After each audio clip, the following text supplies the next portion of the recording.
Good afternoon, everyone. How is everybody? Gosh, great. That great, Graham? No response? Awesome. There we go. You're welcome. Excited to start Media Day. I guess I'll say this, though. Before I do talk about our team and our program, I'd like to just sort of send my well wishes to Jerry Kill at Minnesota. I guess in many ways I wouldn't be here at this job, in this position, if it wasn't for him. He helped in the hiring process when I was at Saginaw Valley. I was 25 years old, and he gave me a shot. So, I look at my career and kind of where I've been, and you sort of appreciate those people that believed in you, maybe even before you believed in yourself in some ways. But that was a pretty heart-wrenching press conference to watch. So, Jerry, if you're out there, I just want to say I'm thinking about you and your family, and God bless, get well. So I'm excited about this season. I think we're definitely looking forward to having a healthy roster. I think it starts there. That's exciting, and some depth. We returned 80% of our offense, over 60% of our rebounding. That's exciting whenever you start any season that you have that much back. A lot of that obviously came from Tori Jankowska and Ariel Powers. They're two of the top 5 scorers in the Big Ten. Exciting players to watch, do a lot of different things, on both sides of the ball for us. And of obviously our preseason all-conference, which many of you know. Also looking forward to having healthy Jasmine Hines and Brandy Agee. Those are the kids that probably, over the course of their career have been starters and contributors for a lot of years and just have, were injured last year, obviously. And then you add that to the fold of the 22nd ranked recruiting class in the country with some new faces, 8 new faces, 6 freshmen and a couple transfers. And it's been an exciting time in practice. I have to say it's very competitive. We have tremendous point guard play. We are athletic. We're big. We're deep. We bring a lot of energy and enthusiasm. I mean, it's a really exciting time. I think our coaching staff really appreciates going to practice every day. Not that we didn't last year, but I'm not sure you call walkthroughs practice. And now we're actually up and down and competing and have some depth and some exciting pieces. And now it's just going to be fun to sort of put it together.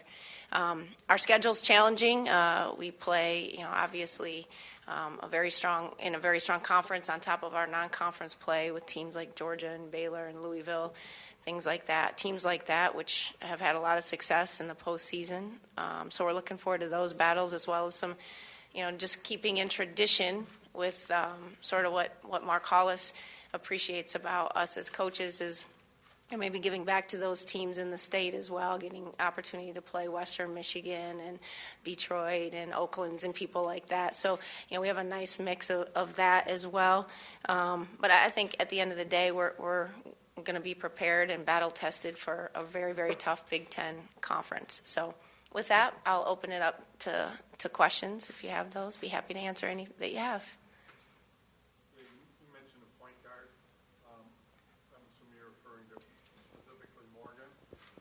Well, I think we have depth at the point guard position, not just Morgan. I mean, certainly there's Morgan Green, and then, as you know, Tori played some point guard for us last year, as well as we have a freshman point guard in Klebria Gondrzik. What makes Morgan so good?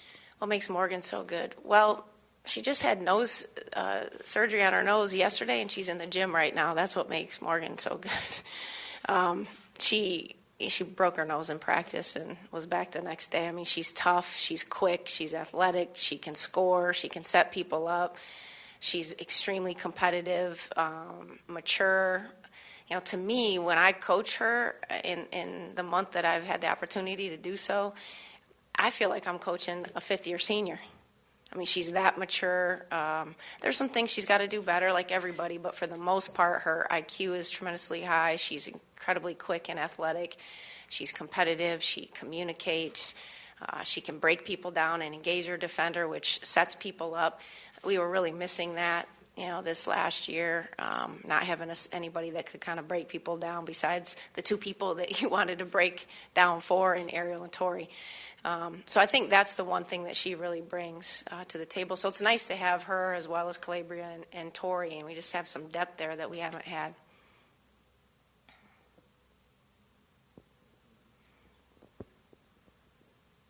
Suzy, you mentioned playing teams with tournament experience over the course of your non-conference schedule, and can you just explain maybe, there's a lot of big-name schools on there in programs, so what is it going to be like having a team that's finally healthy, getting that long period of time to gel against really good competition before you head into Big Ten play in the new year? Well, I think as a coach, you always want to have that good balance, certainly in a schedule. You want to be challenged, and you certainly want to have opportunities to play different combinations and things like that. So for us, knowing what we had back, certainly with Ariel and Tori, we felt like we can play with anybody in the country. Last year, as limited as we were, we fought pretty hard against Baylor. We were up 15 at halftime in the tournament last time we played them, and we just couldn't play for 40 minutes. So to me, what's exciting about having opportunities to play some of those storied programs is that we actually have the depth this year, to really be able to rest those kids that need to kind of be there down the stretch, and we can hang on. We can keep our lead. We can have those kids out there where they're not playing so exhausted, and that's a tough thing to do, and they had to do that all year long. So to me, it was exciting to put a schedule together where we're going to be challenged early right out of the gates. Suzy, what would an ideal stat line for Ariel look like this year? I remember there were games last year it was almost a triple-double, but with turnovers, too. It was like 33, 11, and 9 or something. What would you, because she was doing so much, what do you like Leave it to see? you media guys to bring up the bad stuff, right? No, I'm just kidding. Yeah, what is she had 24 double-doubles last year, was second in the country in double-doubles, 22 and 12 a game. Those are numbers that are pretty special. But, the best part about Ariel is, as good of a player as she is, and many of you in this room have watched her and watched her game develop and how she's matured, and she can do a little bit of everything, right, which makes her a very tough matchup. She's excited about the fact that we have more depth and more kids that can score this year, so she doesn't have to be in situations where it's always just about her or Tori trying to make something happen. So what's an ideal stat line? I don't know. That's a good question. To me, she certainly is going to take higher percentage shots. She's going to have more around her, so I think her ability to create one-on-one without double and triple teams is going to allow her to kind of showcase some more things that she can do and be more efficient. So I look at her stat line, and it's like I think her percentage will go up. Field goal percentage will go up because she won't play as tired. I think those turnovers will go down because she won't play as tired. But I still, that kid's got to score for us. She's definitely a big part of what we do. I see her being a double-double, maybe not in the 20s, but certainly I think that kid's, no question, going to be a double-double for us night in and night out. Suzy, I got a two-parter. First of all, can you just talk about your reaction when you walked into the gym the first day of practice and saw bodies? And then my second part of the question is maybe two young ladies that are unknown to a lot of people, the girl from Czech Republic and then Nathy Dambo. Well, first I walked in there and I thought I was coaching Izzo's team. There are so many people in there. But, honestly, it was just we all had a smile on our face. I think they were in a huddle getting ready to leave our strength and conditioning coach who just warmed them up to come to us. And I was like, wow. And there's a lot of them, but they're also pretty big. Our guards are 5'11", 6 foot, and our bigs are 6'3", 6'4", 6'5", that kind of thing. So not only do you look at a team that has a lot more on it in terms of numbers, but athletically, you're looking at some pretty talented and good-sized kids.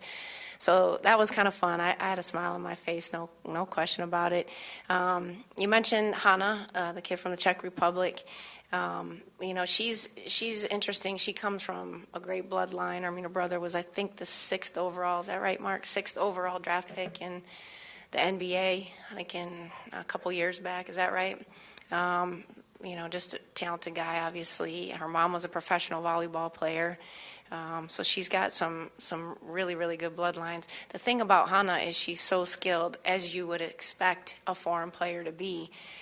She can do things at 6'5" that I've had some guards on my team not be able to do, right? So now it's about, for us, it's about getting a little bit stronger, getting her a little bit more physical. But the one thing that I'll tell you about her that I think is going to help is normally with foreign kids and new kids and freshmen in particular, regardless of where they're from, is the pace of the game, right? It's so much faster at this level, and that's usually kind of shocking to kids, I think, catching up to the pace of the game. But her speed, north and south speed, I mean, she's one of the fastest kids on our team. And I'm excited for you guys to watch her play because not only can she score, she got those nice little hooks and finesse around the basket, but she can face up, shoot threes, handle it, pass it. She can get a rebound, bring it down the floor. I mean, she has a little point forward in her, and her speed north and south is really good. You asked me about Nati. Nati's actually an academic redshirt for us this year. She's from Martinique originally, spent a couple years in Paris in high school, and then a couple years in LA. And when the NCAA kind of looked at her transcripts, they came back and said she could come to school, she's on scholarship, but she can't practice with us. And right now she has to get a 2.5 and pass 12 hours this first semester, and if she does, she'll be able to practice in the second semester. So we're just going to, we believe she's on track, and she is on track to achieve that. So honestly, we're really looking forward to December with her, where she can join our team full on, and we can work with her individually. But you're not going to see her in a uniform necessarily this year. In the first semester, she's not allowed to be on the bench or anything like that. She can do some things with our team, but any film sessions, practices, she can't watch any of that stuff as an academic redshirt. So hopefully the semester brings us good news and we can dive into her. But I mean, she's a talented kid. She can really pass the ball as a 5-man. She's 6'3". She's thick. She's powerful. She can work out with our strength and conditioning coach, and she has been. And we've already, you can look at her and see, she's just getting stronger as well. So it'll be interesting to see. But she'll be technically a redshirt for us this year. So she won't play at all. Yeah, she won't. We weren't gonna. Yeah. We'll just leave her and bring her back the next year, which isn't bad because Hines is a fifth-year senior. So, obviously Hines plays that same position too. So it'll be kind of a nice opportunity for her to get used to and watch somebody that has been there and play her position. Suzy, obviously very young in the post, but how important and special is it for you to have Jasmine and then Kaya back just to kind of, have some experience there in that spot? Yeah, I appreciate you bringing both those guys up. Certainly Jasmine is... you guys know, there's not a post player in our league that's as strong as she is. She can really, really score the ball with people hanging on her. I'm excited about the new post rules, alleged post rules that the officials will enforce, because I think she'll be at the free throw line a lot if that continues. Obviously there's the displacement piece, but you used to be able to put more points, like 2 or 3 points on a body at once, and you can't do that anymore. And then when they turn and face up, you got to have your hands off. They become like a dribbler, so like if you hand check them, it's an automatic foul. And with Hines, she's really so good at burying people. If they put more than 1 point, like a leg and arm and a shoulder on her, it should be a foul. So I hope that continues, to be the case. They assure me it is, so I look forward to her getting to the free throw line a lot. And to answer your question about Akaya, I appreciate you bringing her up because I'm telling you that kid is going to be the glue to this team. She's exactly what we need, exactly what we needed. She does all the things that most people don't want to do. She took a charge in Midnight Madness, for crying out loud. Who does that? You don't even play defense, let alone get yourself in a position to take a charge. But she's a great communicator, a tremendous leader, hustles, talks, in a stance. Her greatest gift is the defensive end and rebounding. She's tough. She sets the best screens in the country, honestly. She's going to get people open, and she just does all those things that most people don't really want to do. And really, it's about the team. That kid is really about the team being successful, and that's her number one goal. So getting her back, personally, I wish she would have never left. To me as a coach, I was really excited about her, but we're just really happy to have her back and part of what we're doing. She's going to be a big part of what we're doing. Yeah, Suzy, did you notice a change at all in Ariel's game with the experience from USA Basketball? Well, I haven't seen her much. She's been nursing like a version of tendonitis in her Achilles, so she hasn't even really practiced with us. But when I watched her with USA, certainly I think, what I saw a lot of is that she played a little bit more of her natural position, right? When she goes to the league, she'll be more of a 3-man, and we play her combination both 3-4. She's a tough matchup at this league in the 4, obviously as a face-up guy. And last year we weren't able to really move her around much. Her and Annalise, her freshman year, were really fun to have because we would just mess with people. I mean, as soon as they put a guard on Annalise at 6'4", we put her on the block and vice versa with Ariel. So now it'll be fun to have that depth to be able to do some of that. So for me, to watch her play in USA, I saw her play more of that swing position, that guard position, which is her natural position. And she's really worked on her ball handling as she's been able to sit out. That's one of the areas she really wanted to tighten up. And I know Graham mentioned that with maybe some decision-making things. Suzy, not to harp on the injury bug, but how did last year, going through that situation, help grow this team? And is there anything different that you do in practice to make sure that those injuries don't occur during that time? Well, I mean, you really can't. I mean, it's like, you got to put the key in and drive your car, and you could get in a car accident. I mean, at the end of the day, you still got to get somewhere. So I look at it where, I don't think we do anything different than anybody in the country. We had some very bizarre circumstances, obviously, when it came to that.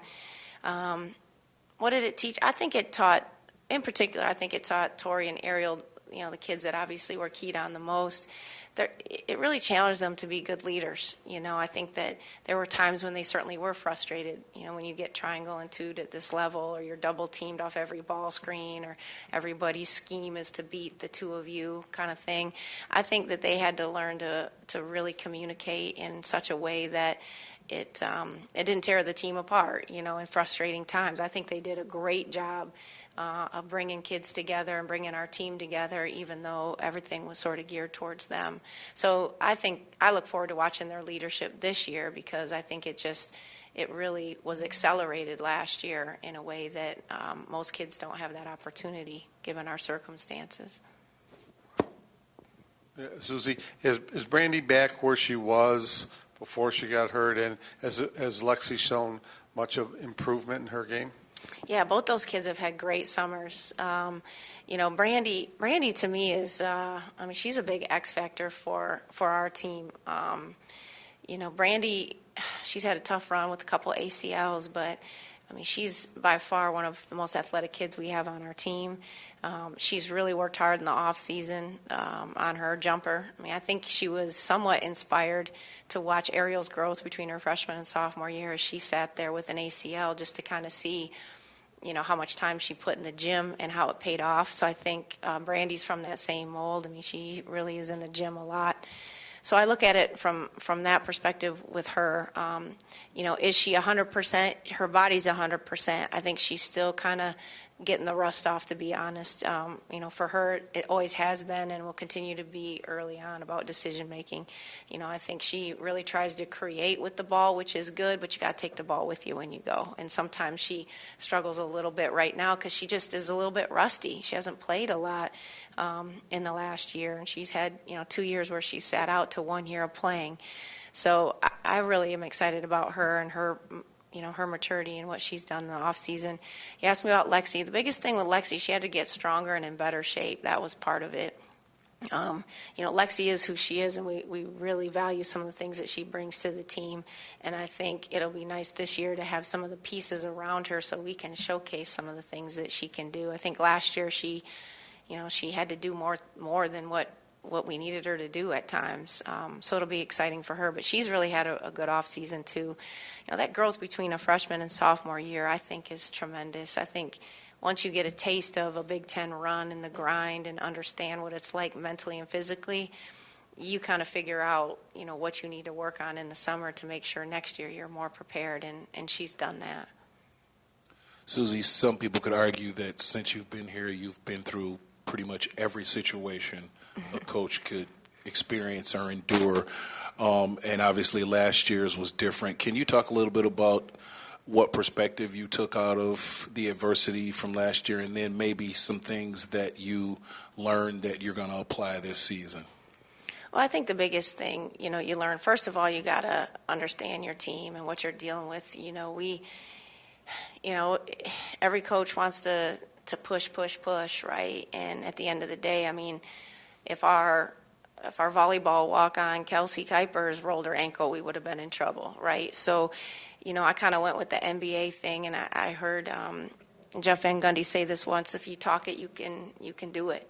So we sort of took the NBA thing and we just said, if you talk it, you can do it. Our practices are going to be intense, but they're not going to be physical, right? Our walkthroughs, we're going to have to go 3/4 speed, but we're going to communicate it. We're going to talk every situation.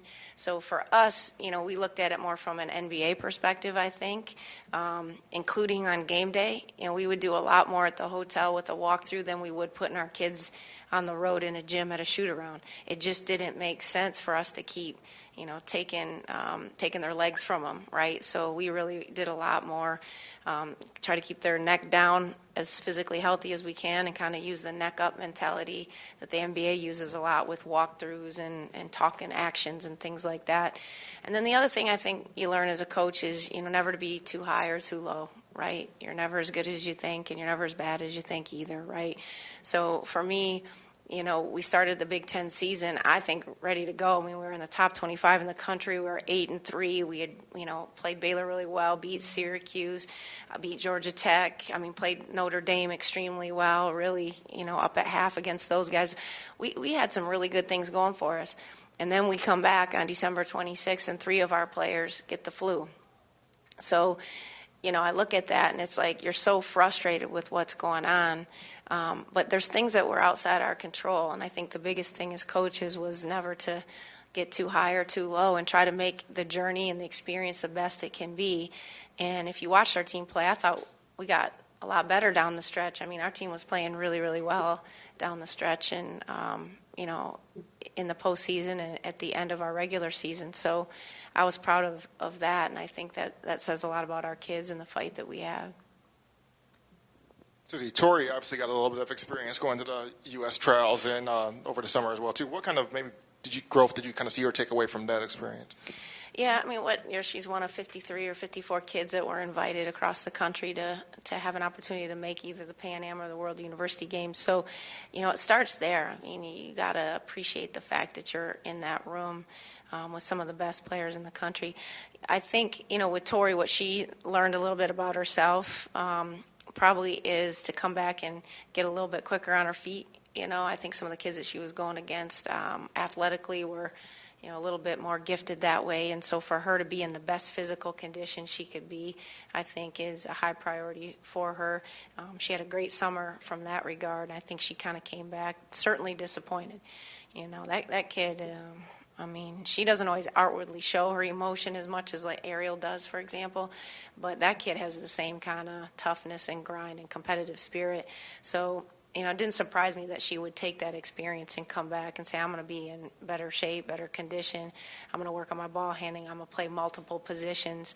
Even though she's a 2, I think that kid obviously can play some 1. You look at a Lindsay Whalen, for example, who plays in the WNBA. I mean, they're very similar in stature and some of the things you can do. And so to be multidimensional is another thing I think she took away. I mean, at first she was like, honestly, Brian, she's like, good, I don't have to be a point guard anymore.